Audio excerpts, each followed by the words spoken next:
Minimalism is the movement that encourages you to live with less. Less stuff, less possessions, less clutter, and find more joy and more time to focus on what matters. So, what is minimalish? It's a grace-filled way of doing the same thing.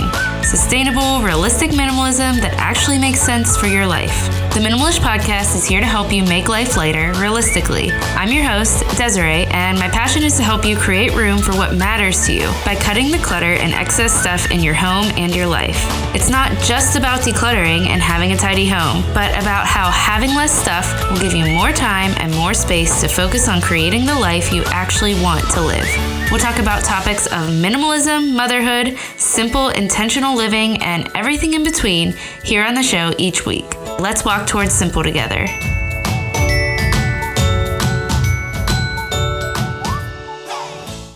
Hi friend, welcome back to Minimalish. If it's your first time here, I'm so glad you found your way to this podcast, and I'm so happy to have you here. This is the space where I chat with you each week about finding room for what matters in our lives through realistic minimalism. And in today's show, I'm bringing on a guest, as I often do. Today's guest is Jordan Dooley, and Jordan has a lot of great things to say about how we live intentionally and how we can own our everyday. She actually just released a book called Own Your Everyday, and when I read it, I knew I had to have her on the show to chat with you all. But before we get to that, I wanted to quickly share with you a word from a listener. You all say the most lovely, encouraging things to me about the show. You're honestly too kind to me, and it encourages me so much to keep going. So I just want to give your voice some space here on Minimalish as a way of saying thank you so much for taking the time to do that. So today's word is a review from Katrin Strickland. And Katrin, I really hope I'm saying your name right, and I am so sorry if I'm not. Katrin says that the podcast is perfect for newbie minimalists. And she says, I just love Desiree's approach to minimalism. It's attainable and shared in such an inspiring way with easy to implement tips and grace for imperfection. She shares the why behind making the change, both to habits and mindset, in a unique and relatable way, as do her lovely guests. A must listen for anyone who wants to find their personal, minimalish lifestyle. Katrin, I cannot thank you enough for those kind words. You are wonderful, and I am just so thankful that's what you're getting from the show, because that's exactly what I'm here behind the microphone hoping to chat with you about, is just that perfectionism is not the goal here. Minimalism is not the end goal. A perfect, minimal, tidy home, that's not what we're looking for. I mean, that is kind of part of the process, is to simplify our homes and to make a space that's peaceful and enjoyable, but the reason is not so that we can seek some kind of perfectionism in our homes and in our lives. The reason is so that we can have more intentional lives and have space to live well and live the lives that we really want to be living. If you're loving the podcast and you've taken the time to give it a rating or a review or both, thank you so much for that. Your reviews help so much in getting the message of Minimalish out there. It isn't just about me getting behind this microphone and chatting with you all. It's also about you. About the community we're building together. It's about you sharing the show and helping spread this message as well. It's about how you respond with your own posts, sharing what you're learning and reflecting on from the show. I'm so thankful every time you do any of that, so thank you. And with that said, keep sharing. If you're loving it, screenshot yourself listening and share it on Insta Stories. Post about what you're learning about the topics and tag me. Thank you so much for sharing in any way. All right, friends, let's get to today's episode. So as I said, I've got Jordan Dooley on the show. And if you don't know her, let me tell you a little bit about her. Jordan is the author of the national bestseller, Own Your Everyday, which has also been named a best book to read to be a better person in 2019 by Inc. magazine. She hosts the top-rated She podcast, and her mission is to equip women with the tools they need to live purposefully and show up for what they're made to do when it comes to their passions, their dreams, and their everyday life. Jordan often goes by Jay. She describes herself as a multi-passionate authorpreneur. She's a 3 on the Enneagram. She's happily married to a college sweetheart, Matt. The two of them are now business partners, and they work side by side from their farmhouse in the Indiana countryside, and they raise chickens in their free time. So that's who Jordan is. Jordan and I talk about imposter syndrome. If you don't know what that is, you will. We'll talk about how caring for our home environments around us is a huge part of owning our everyday. And we're also going to be chatting about perfectionism and how we can combat seeking perfectionism in all the things. So I know you're going to love this conversation. Let's get to it. Okay, so today I have Jordan Dooley on the podcast, and I'm so excited to chat with you, Jordan. So before we really dive in, we're going to talk all about your book today, which I think that our listeners are going to be just so encouraged by your message. But before we dive in case anyone listening doesn't know who you are and what you do, can you just tell us a little bit about that?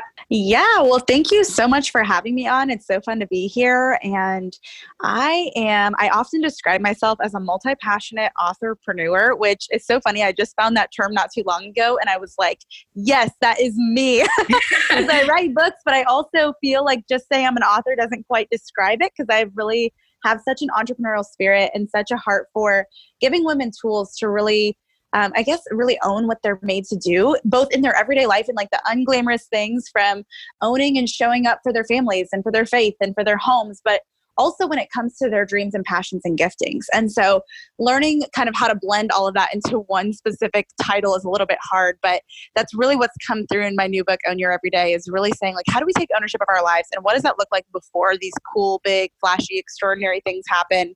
And how do we also be okay and willing to dream about those things too without feeling guilty? It's kind of that weird dynamic to find contentment where we are, but also, not be complacent where we are. And so really love helping women with that. I host a podcast. Now we have a book out, which has been so much fun, and so many other things that we're building for the summer. But I absolutely love women, and I love empowering women to really show up where they are. I really love your message. I feel like we were talking about this a little bit before we started recording. I feel like it can relate to kind of every season, but I would love to know what led you to actually writing a book. Yeah, it was such a nonlinear path. And I always want to talk about that, because I think it can be so easy to look at what someone's done and be like, okay, what's the clear trajectory? And to be honest, there probably is a much clearer trajectory in a way that it could be done. But for me, I actually started everything that I have done with my brands and with everything that I've created online with a little Etsy store. And I wrote about this in chapter 4 of my book, because I really wanted women to see, I just started trying things that interested me. Even while I was actually still finishing school when I started that. And I was studying a completely unrelated topic. I was studying healthcare administration, which is basically business with a healthcare focus. And I thought I was going to manage a hospital or work in insurance. And so to now fast forward several years and suddenly be like, no, I'm actually launching books and running, an online business. It's like, wait, what? So, all that started though with me feeling like, I'm not super excited or passionate about, working in the healthcare field, at least for me personally. So I'm going to try some things that feel interesting to me, that are creative, that excite me. Never really intended on it leading to a full career in that, leading to a full career path. But I wanted to do something alongside of my current responsibilities that kind of lit me up, that excited me, that allowed me to have some creativity in my days. And so that's really how it started. And then I also had some friends helping me, and they would sit on the floor with me, and we'd package these little items as my order, volume grew. And when we'd sit there, we'd have these conversations, and we'd share advice, and we'd talk about our dreams, and we'd open up about our insecurities. And, somebody would go through a breakup, and we would, be there for each other through that. And so it was interesting being kind of in that space of sisterhood, of women empowering me with this crazy little dream that I didn't even really know how to define. I was just trying stuff. And so what I started doing online, as social media started to become more of a thing where you could market a business, I wasn't even really trying to market. I was just kind of sharing content. I was sharing advice. I was sharing tools. I was, basically passing on the stories that we were talking about and the things we were learning and sharing. And, it was really, really cool for me to turn, a very personal experience, just sitting there on the floor with a few friends, into something, pieces of advice and lessons I could pass on to other women using the internet. I was like, what in the world? And it was so neat to see how those stories and those pieces of advice really resonated, not only with the girls in the third floor storage closet, but also, with women across the world. Things would get shared. And suddenly my online community was growing. And I realized, man, these women are following me and, part of this space not just for the, canvases in my Etsy store, but also because they really resonate with the content. And so I really began to focus on that more. And I would open up about my faith and my relationships and the work that I was doing and the career path I was unfolding. And I started a photography business eventually and closed the Etsy store for a while. And there was just all these little entrepreneurial ventures along the way. But the consistency among it all was creating messages that connected with people, and just encouraging people in that way. And so that allowed any entrepreneurial venture I've done over the last several years to really grow. And my online community has grown, and my writing ability has grown, and my content creation skill has really grown. And so that eventually led to the opportunity to write a book and be published, which is absolutely insane to me. But, it started small, and I just kind of paid attention along the way to what was resonating and focused on that. Yeah, that's such a cool story. And I am just grateful for you sharing that, because I talk about creative living a lot. And I like to encourage, especially a lot of women who are listening in are moms. And I love to encourage women to just do creative things. And it doesn't have to be like for a business or anything, but just to do things that make them feel like they're using their gifts and to find time to do that. And I just love to see like what it's become for you, and the fact that you just never know like who needs your message or who needs your, hand lettering that you were putting out on Etsy or whatever it is. You just never know who's going to be encouraged by that. So I love that story. So I would love to hear about your book title, Own Your Everyday. What does that mean, like from your perspective? Yeah. So I wanted to create a title that really embodied the heart of the book. And what I feel like the content of the book is, it's almost like a warm hug and a kick in the pants at the same time. It's like, how can we really challenge women to take ownership of their lives, but not in a way that creates the pressure to be everything to everyone? Because I think there's a lot of that exists. Like there's a lot of messaging in culture that's like, go after your dream, do the thing, achieve everything, run over everyone else to get there. And it's like, to some degree, there's goodness in that, because we need to remember to own those dreams that we have. But I started to kind of look at that, and I'm like, what about all the people who don't know what their dream is? What about all of us who are like, I have so many ideas, I don't even know which one to act on. So that sounds great in theory, but I don't actually know how to apply that to my life in a way that's practical, and also in a way that doesn't abandon the current, privileges and responsibilities and priorities that I have in my day to day. And also, am I less than if I'm content, with a simple life? Like, do I need to achieve all the big things? And so I started to pay attention to where, in so many ways, that messaging to find our purpose, go after our dreams can be encouraging, but where are the gaps in it? And how do we feel that pressure that can kind of come as a result of hearing that all the time? And so I wanted to create a book that really felt like, okay, hey, you are allowed to have these big ideas and these big dreams, but you're also allowed to not know exactly what those are going to be and show up where you are anyway and find contentment in that. So I really wanted to create a tool that felt like approachable, and something that didn't create pressure to figure out your life in the next 30 seconds, but that also challenged you to take ownership of your life where you are. And so using a word like own in the title really, I feel like, captured that, but then pairing it with a word like everyday and spelling everyday as one word, every day is actually synonymous with the word ordinary. So in so many ways, we still talk about going after your dreams and discovering what you love and doing those things throughout the book, but the foundation of it, before you can even do those extraordinary things that we often see as flashy or big or, impressive, is really finding the ways that you can impact in the everyday or in the ordinary, which that part is very much like the approachable, no pressure, side of it.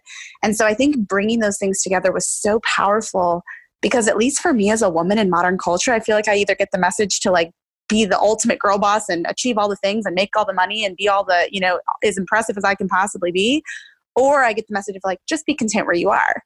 And as an achiever, I don't love the just be content where you are message, because I want to do things. But then at the same time, if I'm feeling the pressure to do everything, I kind of burn out and I don't actually, show up for the things that really matter, even if they don't look impressive or nobody sees them. And so I wanted to kind of blend those two messages. We often live in one or the other, and give a title that was like, hey, look, this is going to help you take ownership and get out of your comfort zone, but it's also not going to let you be complacent and get too comfortable in your comfort zone. So it was a little bit of a strategic move there and a little dynamic to bring both those messages together. Yeah, that's so important. And it's so important in, like you said, in the context of our culture. I right now I mean, I podcast, but my main role is a stay-at-home mom. And a lot of times it can feel like, if I'm loving this, like if I'm really loving being a stay-at-home mom, and a lot of listeners probably either feel the same or they have a job that they go to each day and they're just loving being like a working mom. And if I'm loving that, like, is it wrong? Because it's not this like big, flashy, showy dream, like you said. And so that's why I was so truly encouraged by your book. And I really want to dig into a few topics that you talk about. One of them is imposter syndrome, because once I kind of knew the word that went to that feeling, it really changed everything for me. And I think your book was one of the first places I saw that word. So can you tell our listeners, what is it? What is imposter syndrome if they've never heard that before? And how do we kind of get over it? If we do we get over it? And kind of like maybe steps we can take to leave it behind a little bit. Yeah. So the best way I can describe imposter syndrome is when you feel like a fraud, when you're a little bit inexperienced or stepping into a new season, like motherhood or like marriage, or possibly even in your career, whether it's up leveling in your company or, getting a new role or stepping into a new company or a new, business or whatever you're doing. And feeling like, man, if people knew that I really don't know what I'm doing, would they question my ability? It's kind of like that feeling of like, do you ever feel like you're not really who people think you are? Like they think you actually know what you're doing, but in all honesty, you feel like such a fraud.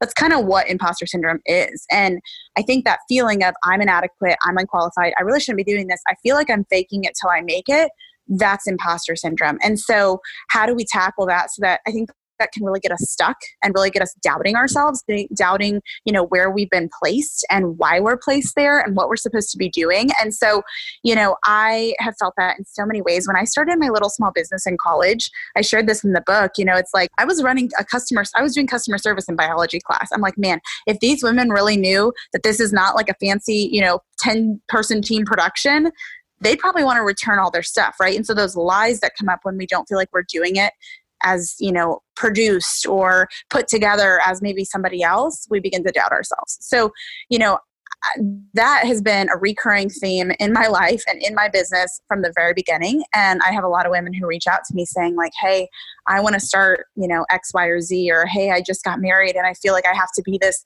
awesome wife. And then my in-laws come over and I'm so afraid they're going to see anything messy, whatever the fear of feeling like an imposter is.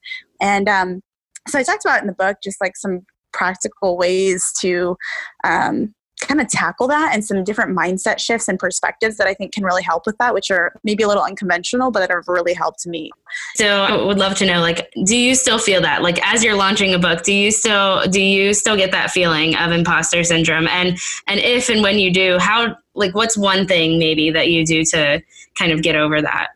Oh my gosh. Yes. So, I mean, I feel like an imposter because I've never written a book and I'm like, well, why would people buy from me? I've never done this before, at least not to this scale. And so it's really easy to feel like that. But a couple things that have helped me throughout this journey, it doesn't necessarily make it completely go away, but two things I'll share. One, and there's more in the book, so you're going to have to go get the book to learn the rest. But first one is be coachable. So throughout this journey, throughout the launch, even now as I'm like, okay, now how do we keep momentum? And how do I continue to reach new readers? And what does this look like? And how do we build our company in such a way that it supports the book rather than distracts from it? All those things. There's so much more that goes into writing a book than just writing words on a page and putting a cover on it. And so I don't know those things. I've never done this. So changing my mindset from I have to fake it till I make it to, actually, I have no idea. And I'm just going to be honest about that and ask for help. It's been really helpful for me to go to people who have launched books before. I've been able to connect with other authors and people who, maybe have 2 books out or have done this once before or have, coached others who have gone through it and are really familiar with the process. I call them pretty consistently. And I'm like, what do you do when this happens? Is this good? Is this bad? How do I, do this? Doing that and just saying, actually, I don't know. Can you help me? Takes a lot of that pressure off to be like, I have to prove I'm an awesome author and I know what I'm doing because I totally don't know what I'm doing and I'm just rolling with it, and learning as I go. And that's actually, I think, where we get our expertise, when we're willing to learn. And so that kind of leads to my second point, which really piggybacks off of that, which is to be honest about the fact that you're new to this, that that you don't know. I think whatever it is that we're doing, we really do feel that pressure to fake it till we make it. I think there's a lot of guilt, a lot of perceived judgment. I'm sure you've experienced this in, motherhood, feeling like I have to figure out how to at least look like a good mom, right? And when you're like, but I really just have no idea. I felt that with being an author. I felt that with being a wife, and the new seasons, being a homeowner, like all these things, whenever we have people who have been homeowners for 20 years come over, whether it's our marriage counselors or our parents, I'm always like, oh my gosh, are they going to notice all the weeds in the yard, right? Like I truly am not a very good homeowner, but I'm trying to keep it clean and make sure I act like I know what I'm doing. So, for me, finally just getting to the point where I'm like, I'm just going to be honest about the fact that this is my first book and I'm not doing this on my own. Like I'm not here to be a one-woman show. And I've tried to actually very much put that out there so that I think that connects me with humans. Like they remember I'm not like some big accomplished fancy person. We're all just humans trying to figure it out, and how much their support really matters. Like, hey, you buying the book or you sharing it with a friend, or every time you send me a message and tell me it encouraged you or helped you or changed your life, like that helps with that. But I have to be willing to first take my mask off and say, hey guys, like I'm new to this and we're doing this as a community. I'm not trying to be a one-woman show. It's amazing to me, hey, how much that's helped not only me take the pressure off myself and me just show up and do it regardless of how perfect it's done, but it's also created a really awesome connection with my audience and they feel like they're a part of something. So I think no matter what our audience or our community thinks, the willingness to just be honest about that as well as be coachable are two huge things, because I think imposter syndrome really comes from feeling like you need to fake it till you make it. But when you stop trying to fake it till you make it and just admit you don't have anything figured out, it really kind of goes away and the pressure's off. Yeah. I feel like imposter syndrome can be this monster that can make us want to, isolate ourselves almost, because we're so afraid of being figured out. I know I can relate to that in new motherhood and just I have a toddler, so I'm still pretty much a new mom, but I can get into that mode where I'm like, I don't even want to be around people that are more experienced than me sometimes. If I'm really feeling that imposter syndrome, if I'm really feeling self-conscious about something in my motherhood. But I love that you flip it around and say just let that go, be coachable, because I feel like what can truly get us out of that mindset is to reach out to someone and ask them for help. And it's just amazing how much it can not only hold us back, but also really keep us isolated in a lot of ways. Absolutely. If you like the thought of simplifying your meal planning, listen in. So Green Chef is the sponsor of today's show. They are a USDA certified organic company that makes eating well, easy, and affordable, with plans to fit every kind of lifestyle, including paleo, plant-powered, both vegan and vegetarian, pescatarian, keto, gluten-free, and omnivore. Recipes are quick and easy with step-by-step instructions, chef tips, and photos to guide you along. With Green Chef, it's easy to eat well and discover new recipes every week that you'll love to cook. Let Green Chef do all the meal planning, the grocery shopping, and most of the prep for you week after week. I love how easy it has made cooking gourmet, wholesome meals. And my favorite recipe I've cooked from the omnivore meal plan that we've tried has been the chicken with basil pesto. I never knew that chicken breast could taste so good. For a total of $75 off, that's $25 off each of your first 3 boxes, go to greenchef.us/minimalish75. Again, for a total of $75 off, that's $25 off each of your first 3 boxes, go to greenchef.us/minimalish75. All right, friends, let's get back to the show. And you talked about home ownership a little bit, so I'm going to just slip in a question about minimalism. The podcast where we talk about minimalism. I use the word minimalism because that's what everyone knows, but I call it minimalish for a reason, because I am not perfect in any area of that. But I want to know, I do think with minimalism, we count the environment around us as kind of the first step in the direction of intentional living in a lot of ways, because having too much stuff can really cloud up our thinking, cloud up our minds. So how do you think our environments and the homes we live in and the way that we take care of them play a role in the way we own our everyday? Oh my gosh, it's like everything. It's such a big part of it. For me, I at least have experienced that when I feel cluttered, I get so stressed out. And I'm sure that's pretty much everyone's situation, unless there's some people who are like, I can thrive with clutter. But for me, I feel like when things are, when I have too much and it takes up a lot of mind space. And I don't know if you've ever heard of the 2-minute rule. Have you ever heard of that? I don't think so. Okay, my mother-in-law shared it with me, and I thought it was genius. It's basically this idea. I forgot who developed it. It was written about in a book, but it's basically this idea that if something takes you less than 2 minutes, like a 2-minute task, like to put that random piece of mail upstairs in the file cabinet or whatever, do it immediately. Otherwise, what starts to happen in our lives, especially when it comes to our time as well as our things pile up. And so then suddenly we have this pile of 2-minute tasks that had we just done them in the moment, it would have taken us probably 12 seconds.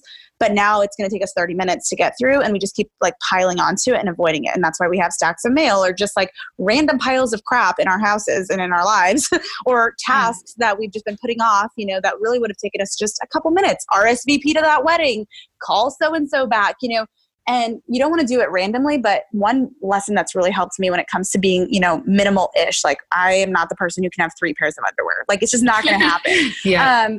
But the simplification of life has really helped me own my everyday, and also like in business and everything, by really taking those principles, even something like the 2-minute rule, and applying it to my to-dos and thinking through, okay, if it's going to actually distract me from what I'm trying to knock out in this next hour, then I need to look at my 2-minute tasks for the day and make sure I accomplish them by the end of the day. So that way today's 2-minute tasks or quick little piles that I could simply just put away don't start leaking into tomorrow. And to be honest, the only way that's really going to be effective and manageable is the less 2-minute tasks and the less stuff you have to manage. So that's tough. I mean, I've gotten rid of so much this year and really simplified our focus, because I'm like, I have all my whole day is full of 2-minute tasks if I have too much, right?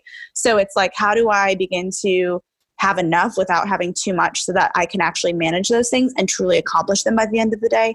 So asking myself that question has been huge and really helps me be more intentional in my everyday life, be more intentional in the goals that I'm chasing, both for my, my micro goals that are just from a daily perspective, and those macro goals like launching a book. If I had not decluttered my life and simplified and really tried to focus on time management, because I think we forget that minimalism also applies to how we use our time, not just our, physical stuff, I probably wouldn't have launched the book as well as we did. I probably wouldn't have been nearly as prepared for book tour. I wouldn't have had nearly the amount of creative ideas that I had for ongoing marketing. And so that has been huge for both the small things and the big things that I'm trying to tackle in my life. Yeah. Wow. I love that. I definitely haven't heard of that 2-minute rule, but I'm going to start thinking about that more. I know for me, I used to think I could thrive in clutter.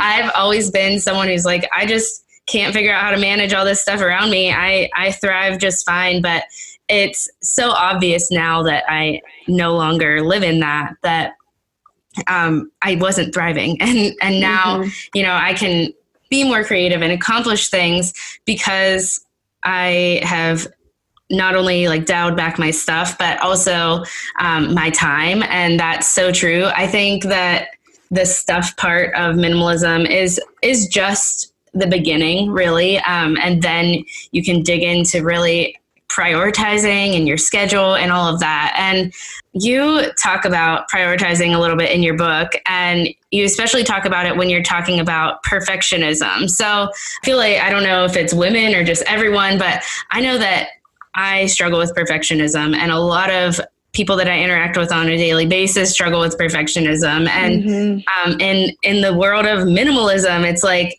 you can get into perfectionism really easily, because then it's like, okay, I've decluttered, so now my house should look perfect all the time. And that's just right. Oh my gosh, yeah. That's not what life is about. It's such like a toxic thing that holds us back. So I'd love for you to talk about that a little bit. How does it come into play in your life? And how do you use priorities to overcome perfectionism?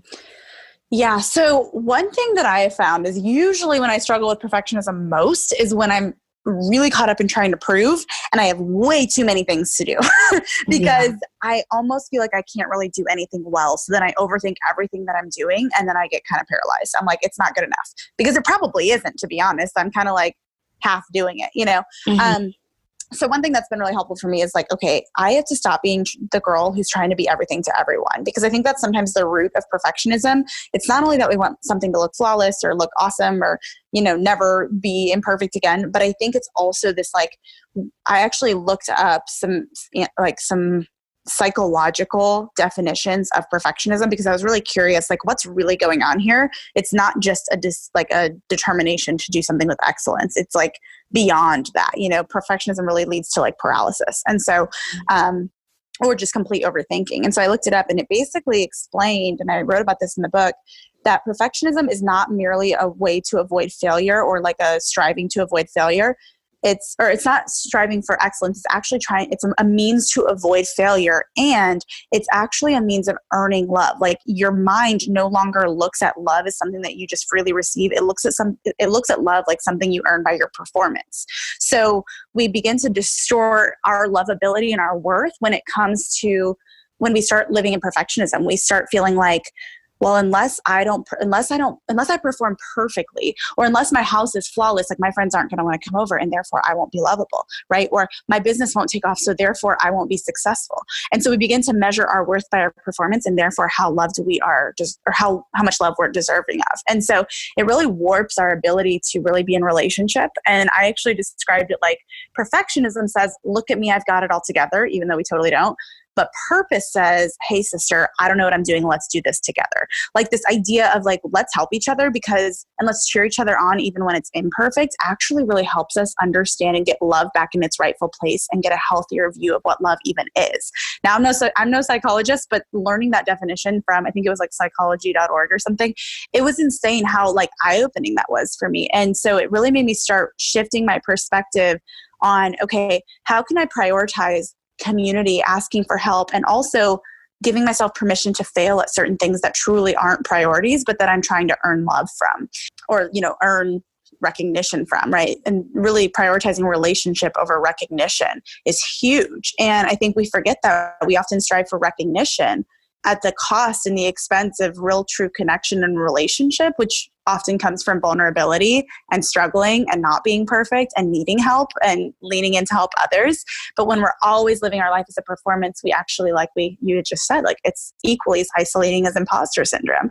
And so I think those things that, you know, that really holds us back from really focusing on the priorities that matter most, which is that those relationships in our life, the relationships that we're building in our businesses, in our families, in our homes, and our friendships. And so those are the things that are truly life-giving. And I think we get deceived a lot by performance and thinking that if I just perform perfectly, you know, that'll be life-giving. Then I'll be fulfilled. Then I'll be confident. But I've found in my own life, usually relationship, even if messy, is 10 times more fulfilling and brings me so much more confidence than, you know, perfect performance and recognition. So, you know, I even shared, like, you have to pick your top 3 priorities and allow yourself the permission to fail at the rest. And that doesn't mean like, don't try.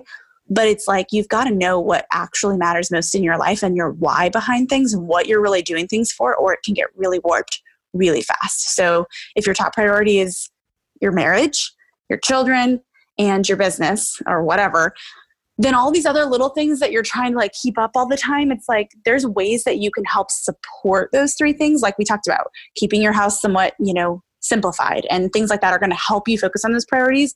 But when that priority of keeping your house simplified becomes an obsession and it begins to overtake those priorities, it's messed up and it's out of order, and your perfectionism has now created a disconnect between what you're really doing and why. So I think just going back to, you know, even looking at things like, am I listing my priorities? Because it's really easy to list what we think our priorities are, or am I living them? Because the reality is, if you're truly living your priorities, then you shouldn't have to list them at all. I should be able to list them for you. If I know you and I'm looking at you, and I should be able to say, these are clearly your top 3 priorities. So I often encourage women, like, ask the people that are closest to you to list your priorities for you and see if it's what matches your list. And if it's not, you have work to do, because it probably means you're putting way too much time, energy, focus, or even obsession on some things that really aren't true priorities in your life. Yeah, I love that. I love the idea of like giving yourself permission to let go or fail at the things that just aren't like in that top 3 spot. I have a lot of moms who often will ask me they'll say like their biggest struggle is they feel like they're cleaning up all day, and keeping that simplified home is going to help. But like if you have kids, or if you live your daily life, like whatever it is, you're just going to have messes pop up. So that's been something that I've been working on. You know, I am a stay-at-home mom. So in some sense, like my house is important to me. It's important to keep up with that. It's like I have other things that I'm prioritizing over cleaning up all the time. So my advice to those that have asked me that lately have been just like, let go of it a little bit, like pick it up at night. Unless it's your priority to have your house, you know, looking perfect all the time, then if it is, then that's great. But if it's not your top three, then let go a little bit. Right. You know? Exactly. Okay. So I have 2 questions that I ask every guest. So as we wrap up, I've loved this conversation and it's been so encouraging. And I would love to know, what is something that you're simplifying right now in your own life? Such a good question. I'm actually, this summer is so dedicated to simplifying my business. Like I mentioned in the beginning, I'm such a multi-passionate person that I've dabbled in so many things. I've written devotionals. I've run a retail store. I've started a podcast. I've written a book. There's 17 courses that are like kind of existing in the stratosphere right now. And I'm like, okay, we need to pick a lane and run with it. So that's been a huge thing for me, is as we've kind of made the strides and taken the time to really try to simplify like our home life and our schedule, I've had to figure out how that translates also into business and passions, because you can't do everything at once. And that's my big like thing. But then yet I look at my life and I'm like, but I'm still kind of trying to do everything at once. And so it's been a really convicting time. So my husband and I have really been dreaming and discerning together and really thinking through what the next best steps are and how everything can really become very cohesive and streamlined. And we really got a lot of clarity even on book tour, which is surprising, but I think sharing that experience together really helped us. And so the next several weeks and even couple of months are really dedicated to stripping things down, being okay with disappointing people, and really getting to the heart of what we feel really, made to do, and at least in this season of our life, and what we want to do together. So we're simplifying, we're streamlining, we're removing a lot of things to move into the next season, which is a little scary, but it feels so right and so good. I love that. That sounds like a really great thing to be simplifying, especially I'm sure like after a busy season of launching a book. Yes, it's almost like, oh, okay, we have a clear direction and how it can all support each other, but still be simplified, which is what we need. Okay, so my last question is, what is something you can't stop talking about right now? So something you're living. Oh my gosh, everything. No. I feel like something I can't stop talking about is this book. And it's funny, I'm like, I don't want to annoy people, but here's the deal. I'm not going to stop talking about it because I believe in the power of it. And, I was talking to a friend yesterday. I'm like, I'm not marketing this book and pushing it and, talking about it because I want to make a bunch of money off of it. Like, there are much faster, simpler ways to make money. I wrote this book because I truly believe it can change women's lives, and it can take so much of the pressure we feel off while still helping us walk in our passions and in the things that we're really created for. And so, for me, I was like thinking about this book prior to launching it, and I realized nobody champions your own book like you do, but you really have to believe in it if you're going to champion it long after the initial excitement. And so for me, it's like I am shameless about continuing to talk about it, because I don't think I could ever not talk about it, just because I really believe in the power of it. So I'll be talking about how to own your everyday for a while. That's awesome. I mean, I've been talking about your book a lot too, even on social media and to friends and everything. So it's a good thing to be talking about. It truly is such an encouraging message and such an important message that I feel like we're not getting as much from our culture. And I'm just really thankful that you wrote about it. So before we close up, where can our listeners find you? Oh, man. Well, you can find me on Instagram, Jordan Lee Dooley. And I also have a website, jordanleedooley.com. And that's where pretty much everything else is linked. The podcast, it's called the She Podcast, and all the things that we are probably going to be simplifying anyways. But that's where you can find me. That's awesome. I'll link all of that in the show notes. And of course, I will link the book in the show notes. Thank you so much for coming on here and chatting with us today. Thank you so much for having me, girl. Don't you love Jordan's message? I really hope you enjoyed that interview as much as I did. And you've got to get her book. It's really good. It is just more on what we talked about and just how to own your everyday in general. And I think that you'll continue to love her message as you read. So the book's going to be linked in the show notes. I really just want to encourage you this week. What are your priorities? Like Jordan said, think of those top 3 things. What is important to you? What is most important to you? And allow yourself to let go a little bit of the other things. I talked about this in our interview, but when I think about the biggest thing, it's the biggest question I get asked, how do you keep your house clean? I feel like I'm picking up the toys all the time. I feel like I'm constantly cleaning my house. My question to you is why?